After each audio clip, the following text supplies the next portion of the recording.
What up, my friends, and welcome to Studio Day Hefre, where we are today talking about, well, whatever you want to talk about with the Dallas Cowboys. You leave things in the comments on youtube.com/Jeff Cavanaugh. I slap them bad boys together, and we get to Cowboys contenting. Like to do it on a daily basis, but you never know. Sometimes life happens, you know? All right, so today, the first question that I want to get to is from Taylor, and he said, barring no injuries, who is your starting tight end Week 1? I don't think this is a hard question, but it was nice that Dalton Schultz showed up and was a capable NFL tight end last year when he didn't have Blake Jarwin.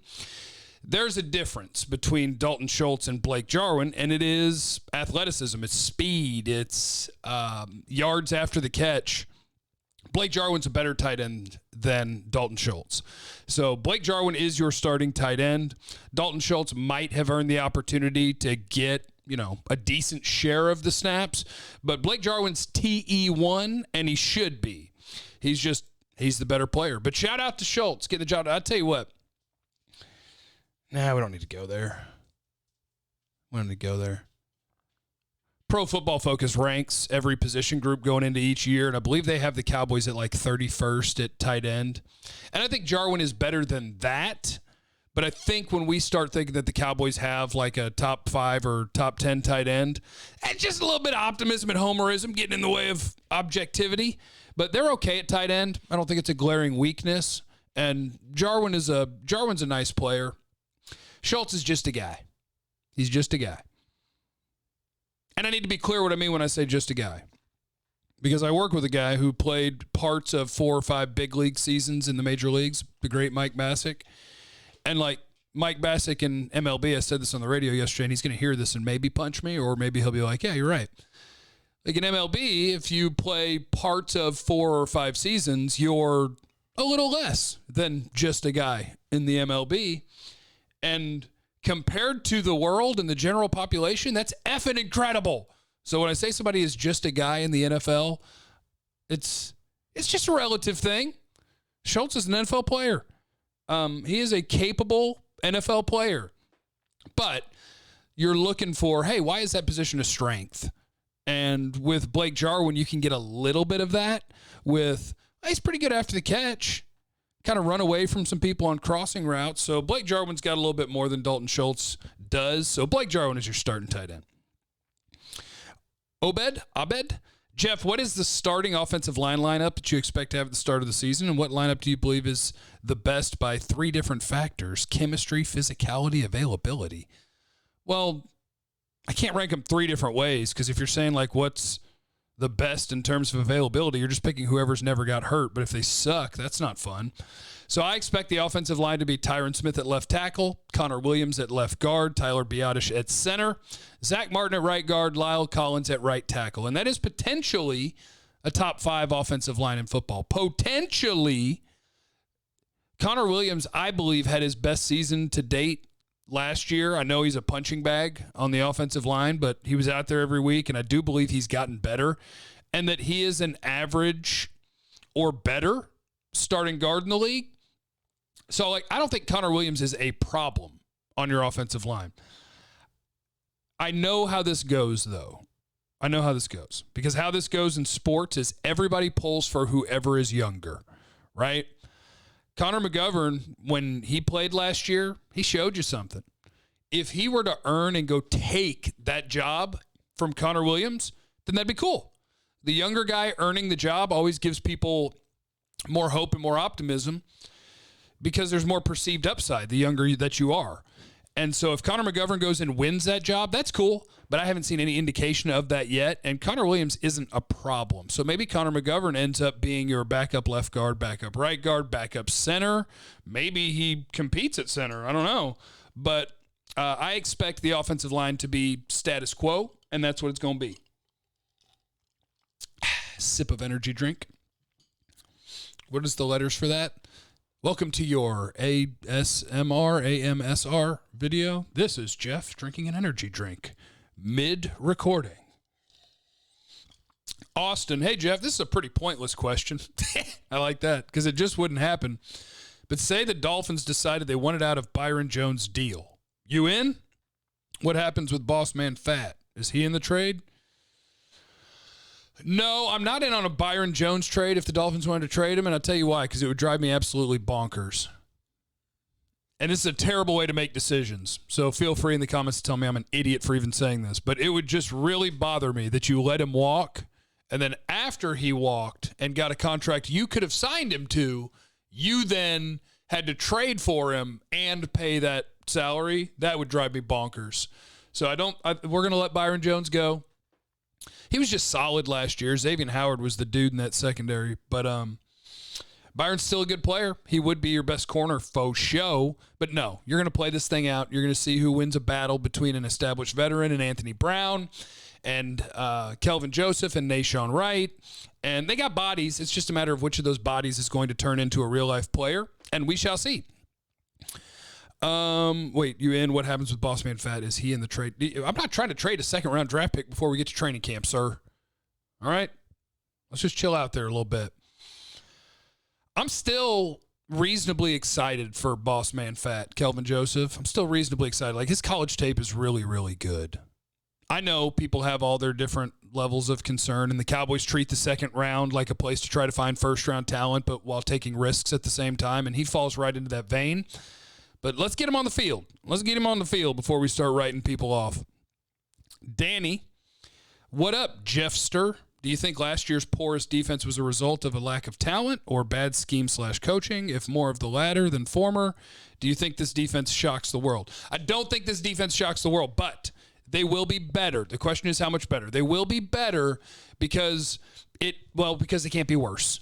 Because it's hard to be worse than no one knows where to line up or run to when the ball is snapped. You can't be any worse than that. The Cowboys will acknowledge they were an absolute train wreck when it comes to using the offseason to get ready for the season. They were a train wreck at the Rona teaching. I don't know if Mike Nolan was kind of mailing it in and just cashing a paycheck, or he doesn't know how the internet works, but they did a terrible job of implementing and teaching what they were going to try to accomplish. It was awful. So they will be better. The question about this defense is going to be the talent level. Because if their OTA secondary, for example, is their starting secondary, then Trayvon Diggs, Jordan Lewis, Anthony Brown, DeMonte Casey, Donovan Wilson, that's a bottom half of the league secondary easily, and it's potentially a bottom 10, bottom 8 secondary in the NFL. So you're going to need guys to either make big jumps from what you've seen throughout their career, or rookies jump in and make plays, or KZ to have a big bounce back year to like his 2018 season.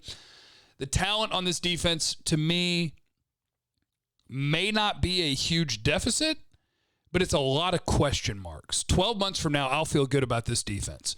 12 months from now, when Oso Odighizuwa and Chauncey Golston and Micah Parsons and Nashawn Wright and Kelvin Joseph, did I say Golston, Chauncey Golston, Jabril Cox, when all these guys are going into their second year in the NFL, I'll be way more confident about what this defense can be. And that's what happens when you invest big time in a draft in a bunch of young defensive players. The odds are it's going to pay dividends, but the odds of it paying dividends right this second are usually pretty slim. So, no, I don't think this defense shocks the world. What you want is this defense to be top 20. If you want to win the Super Bowl, you want this defense to be top 12 or so. But it needs to be good enough to not stop your offense from winning the division. That's how good your defense needs to be. Jeff, who do you think is the most valuable backup? That's from David. That's hard because on defense, you don't know who the backups are. Like, you don't know, like I wouldn't pick a defensive lineman. Linebacker, you got to tell me who the starters are for sure. Like Keanu Neal, is he a, quote, backup? Is Anthony Brown going to end up a backup, or Jordan Lewis? So I guess I would focus on offense, and I would say your most important backup is either Garrett Gilbert, although maybe we can write that off. Have I told you guys on here before my favorite NFL quote of all time?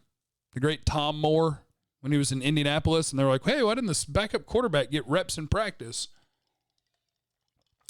Take a sip.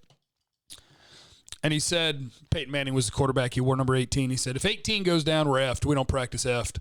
So maybe I should eliminate Gilbert, because if you lose your starting quarterback, you're up S Creek, and it doesn't matter. And then your most valuable backup would be Tony Pollard, Connor McGovern, Tyan Sicky, your swing tackle. I'll say Connor McGovern because I think offensive line is likely to have an injury at some point, and 3 of the 5 spots, I think he's the backup. So Connor McGovern. Jeff, can you do a breakdown of the other teams? This is Peter in the NFC East and how they stack up against the Cowboys. And can you do a draft review of those teams? That's a lot, but just quickly, if you want to talk like in the order that they're contenders for the division, I believe the Cowboys are a slight favorite in the NFC East. Slight favorite because you have the best quarterback and you have the best receiving core. And you have a chance to have the best offensive line, so you have the best offense, right? Washington is a good team. Washington has a better secondary than the Cowboys. They have a better defensive line than the Cowboys. So on somewhere between 7 and 9 of the defensive positions, Washington is better than Dallas. Terry McLaurin is a stud at wide receiver. Antonio Gibson's a versatile weapon as a running back. They have a solid offensive line, and they upgraded at quarterback. So to me, Washington is a 9 to 10 win team, depending on which Fitzmagic shows up week to week. Washington is a legitimate threat to win the division if they get good quarterback play. And I think Fitzpatrick is an underrated quarterback because a lot of people just think he's like kind of a joke and he sucks because he's kind of fat and he runs funny and he has a big beard. But he's decent. He's a decent NFL quarterback. So Washington is a threat. Philadelphia's secondary is butt. Their linebackers are bad. Their defensive line is good. Their offensive line is potentially good. Their receivers are blah at best. Miles Sanders is a good player. Their quarterback is iffy. To me, Philadelphia is full of holes. Full of holes. Left tackle, unknown. Left guard, meh. Fulgham and Rager, what are they at receiver? I do believe Devontae Smith is a baller. Jalen Hurts completed 51% of his passes last year. So to me, Philadelphia has a lot of holes on that team. I do not believe that they're a threat. New York. James Bradbury, Adoree Jackson, Xavier McKinney, Logan Ryan in the secondary. I think they got a good secondary. I think they got a good defensive front. I think Blake Martinez is a good linebacker. So similar to Washington a little bit, I think the potential is there for the Giants to have a good defense. Their offensive line isn't good. Their wide receivers are upgraded with Golladay and Kadarius Toney. They have Saquon Barkley. Daniel Jones is the question. So I guess just as I go through that in my mind, the odds in the division, if I had to pick it today, I would say the Cowboys will win 10 or 11 games. They'll win the division. Washington will win 9 or 10 games. They will be second. New York will be third with, let's say, a 7-10 record. And Philadelphia will win 5 or 6. That's the way I would power rank the NFC East. David, love the content, Jeff. What is up with Bradlee Anae? Bradlee Anae is fighting for his life. He's fighting for a roster spot.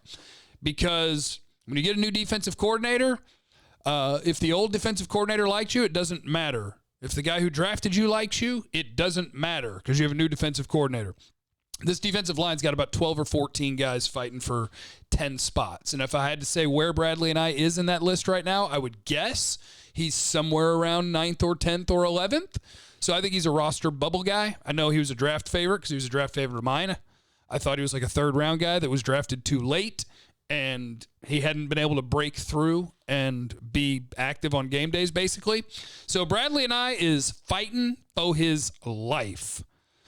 Taylor, what is the Cowboys hype level like this year compared to previous off seasons you've covered? You rock, Jeff, really. Keep it coming.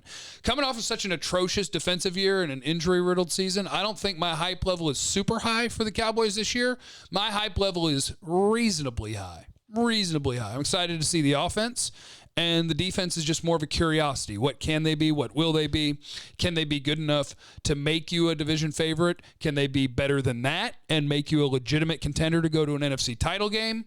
Those are the questions that we must figure out. Leave in the comments, youtube.com/Jeff Cavanaugh. That is where I can get content for tomorrow. I need it from you.